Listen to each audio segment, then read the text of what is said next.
নমস্কার বন্ধুরা, আজ আমি আপনাদের সামনে একটি গুরুত্বপূর্ণ ভিডিও নিয়ে চলে এসেছি।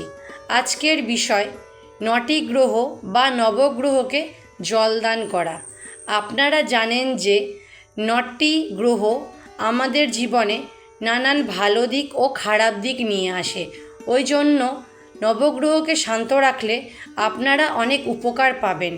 প্রথম, সূর্যদেবকে প্রতিদিন ভোরবেলা জল অর্পণ করুন। দ্বিতীয়, চন্দ্রগ্রহ, সোমবার দিন শিবের মাথায় জল অর্পণ করলে আপনার চন্দ্র শান্ত থাকবে।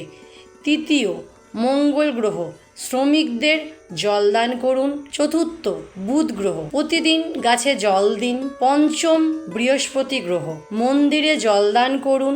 ষষ্ঠ, শুক্র গ্রহ, মিষ্টি জল দান করুন। সপ্তম, শনি গ্রহ, বৃদ্ধ ও বৃদ্ধাদের জলদান করুন। অষ্টম, রাহু, পাখিদের জল দিন। নবম, কেতু, কুকুরদের জল দিন। প্রতিদিন এই 9টি গ্রহকে জল দিলে আপনারা দেখবেন আপনার জীবনে কখনো কোনো সমস্যা হচ্ছে না এবং আপনার জীবনে সমস্ত বাধা কেটে যাচ্ছে।